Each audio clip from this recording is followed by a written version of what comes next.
سلام علیکم خوانندگان عزیز. حالا ما با شما درس نوبتی خود را سر میکنیم. درس نوبتی ما از موضوع تناسب و پرسنت عبارت است. پیش از آن که ما درباره تناسب با شما حرف زنیم، اول نمود عمومی تناسب را در تخته صفر نوشته از آن حل میکنیم. مثال تناسب در نمود زیرین نمیشد. A تقسیم B برابر S تقسیم D. این تناسب است. یعنی اگر با قاعده تناسب رو به خاطر آوریم، برابری دو نسبت رو تناسب مینامیدن. در این تناسب عددهای زیرین موجود است. A که هست در اینجا و D است. این رو اعضاهای کناری تناسب مینامند.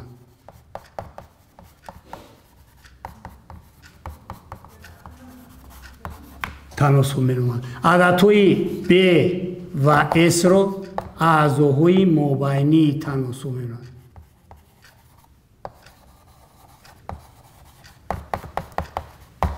مابینی تناسب مینامند. در تناسب خاصیت اساسی موجود است که این خاصیت رو ما باید دانیم.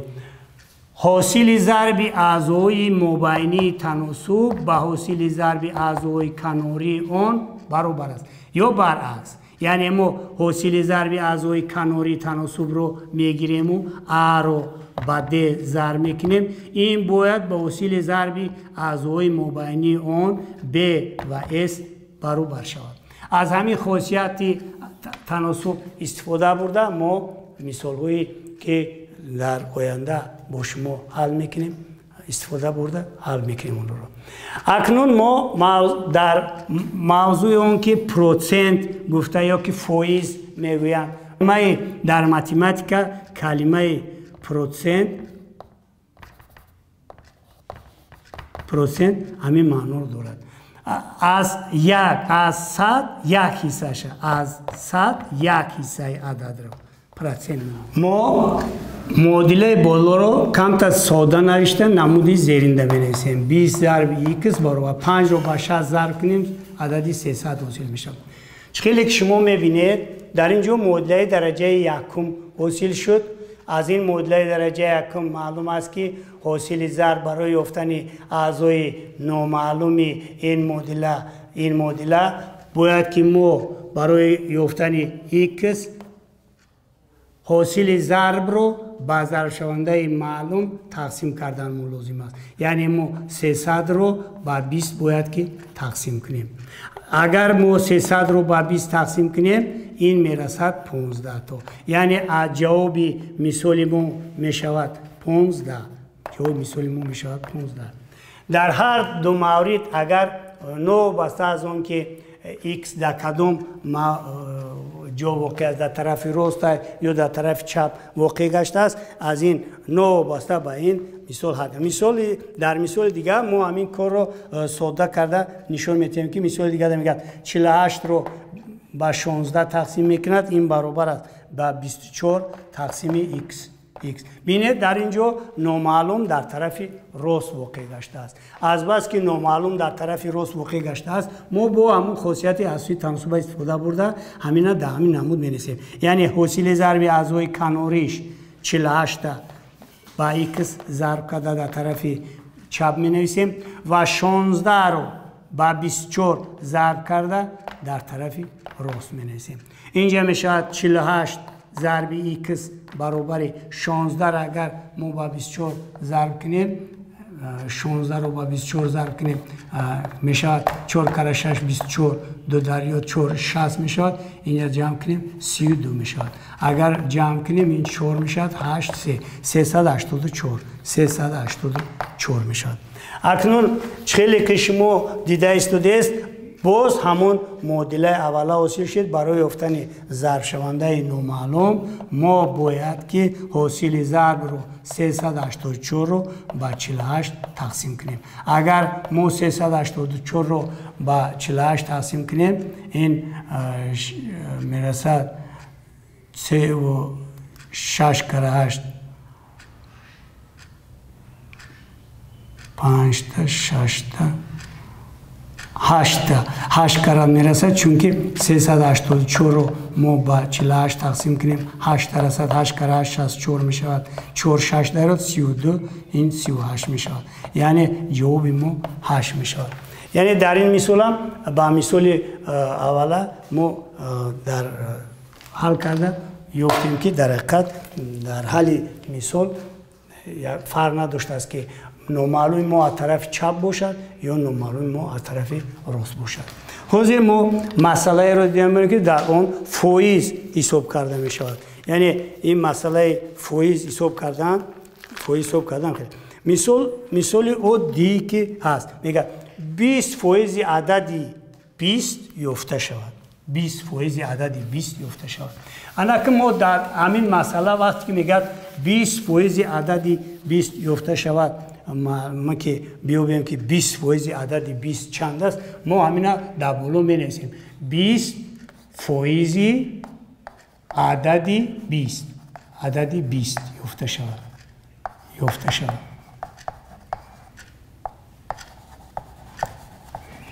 барои он ки мо 20% адади 20 ро ёбем, ҳамин ҷумларо таҳлил мекунем.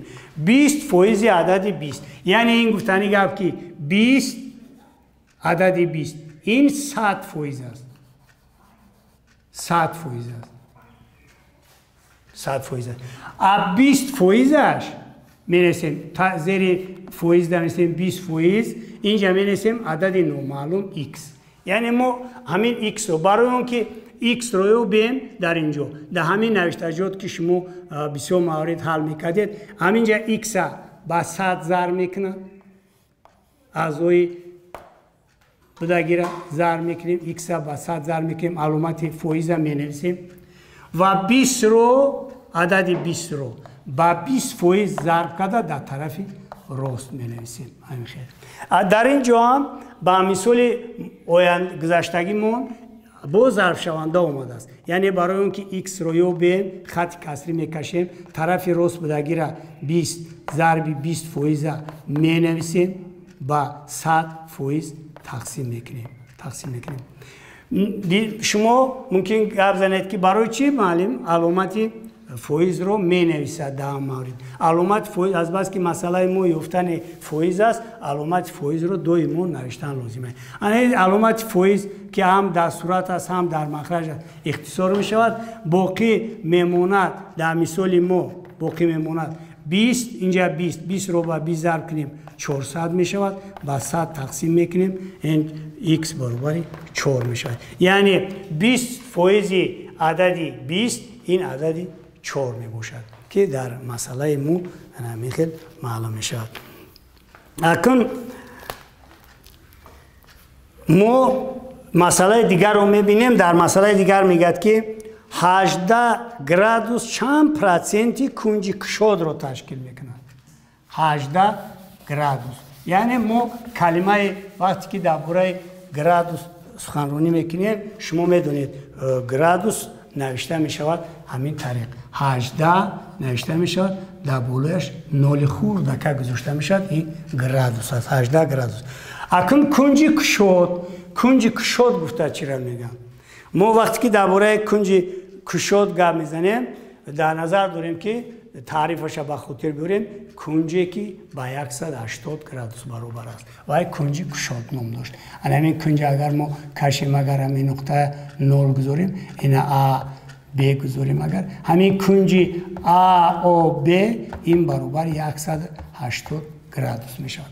акнун азбас ки кунҷи кушод мегӯяд, кунҷи кушоди мо 100% аст. яъне мо менависем ҳамин 180 градус менависем ки ин 100% аст. 18 градуса поёни ида менависем, 18 градус менависем, инҷа аломати x мезорем. акнун ҳангоми ҳал кардан 18-ра ба 100 зар мекунем, 18 градуса зар мекунем ба 100% баробар, инҷа 180 градуса зар мекунем ба x. акнун аз оне ки x дар тарафи рост омадааст, ягон фикре нест, яъне ин ба ҳамун худ дар тарафи рост бошад, худ дар тарафи чап бошад, фақат нигоҳ кардан дар кӯрае ки вай кадом муодиларо, яъне ин ҳосили зарби ду адад аст. Барои ҳосили зарб аст, бо ҳамин x ёфтанда x ҳам ёбем x баробар мешавад 18 градус зарби 100% тақсими 180 градус. акнун мумкин шумо 18 градуса бинед, 180 градуса бинед, гап занед ки маълим ин чӣ хел тақсим мекунем 18 градуса ба 180. ман ҳамин 18 градуса ба боло менависаму 100% худаша менависаму 180 градуса менависам ки 18 градусу зарби 10. дар ин маврид ана ин 18 градус ба 18 градус ихтисор мешавад, мемонад x баробар 100% тақсими 10. акнун x агар аз ҷо ёбам тақсим кунам, ин 10% мешавад, яъне ҷавоби мисоли мо 10%, 18 градус яъне 10% чӣ моро ташкил мекардааст. ҳоло мо ба шумо як таносуби дигар ҳал карда ҳамин тариқ мисоли мавзӯи имрӯзамон хотима мебахшем. яъне мисоли оянда дар таносуби оянда, яъне касрои омехта нишон дода шудааст, касрои даҳӣ, яъне мисол дар намуди зерин аст. x тақсими 3.1 тақсими 2 баробари 2.1 тақсими 2 тақсими 0.75. дар ин таносубам новобаста аз он ки ададҳои бутун вуҷуд надоранд, мо дар ин таносубам айнан ҳамун коре ки ҳал карда будем ҳамун хел ҳал мекунем. на инҷо x адади канория аъзои канория x-ро зар мекунем ба 0.75 баробар мекунем 3.1 тақсими 2 ин аъзои мобайния 1 тақсими 2 зар мекунем ба 2.1 тақсими 2 ин хел менависем. аз инҷо мешавад x зарби 0.75 баробари 3.1 тақсими 2 агар ман ба касри нодурустам гардонам хато намекунам, метавонам ки касри даҳӣ нависам. 3.1 тақсими 2 ин гуфтани гап ки 3.5 зарби 2.1 тақсими 2 гуфтани гап ки 2.5. x агар ёбем x баробари 3.5 ба 2.5 зарб бона ба 0.75 тақсим кардан дар кор. барои он ки мо тақсима иҷро кунем кифоя аст ки 3.5-ро ба 2.5 зарб кунему ба 0.75 тақсим. ё ки мо метавонем ки 0.75-ро ба сурати махраҷро ба ягон адад тақсим кунем. 0.75 ин 3-ро агар мо ба 0.25 зарб кунем, 3-ро ба 0 ин ҳосил мешавад 0.75. локин агар мо ба шарти ки ҳамина шарте ки ина агар мехостем ки 2.5 шавад, ина 10 маротиба агар кам кунем, ина 10 маротиба калон кунем, ина 0.3 менависем, 0.3 менависем, ина менависем 2.5. агар ҳамина мо ҳозир дар мисол санҷем, ҳамин 0.3 ба 2.5, 0.3 ба 2.5 санҷем, 2.5 санҷем. 5 кара 3 15 мешавад, 15 менависем, 2 кара 3 6 мешавад, инҷа 0 мешавад, инҷа 5 мешавад, инҷа 7, инҷа 0, яъне ду хонаи касре 0.75 ҳосил мешавад. дар инҷо 3.5 мешавад зарби 2.5. ана ин 2.5 мо ба 2.5 ихтисор мешавад, мемонад x баробари 3.5 тақсими 3. локин ина навиштан мумкин аст 35 тақсими 3. ё ки ина навиштан мумкин аст 35 ба 3 тақсим кунем, ин мерасад 1.5 1.11 мерасад, боқия мемонад 2 барои 2 тақсими 3 навиштан мумкин аст.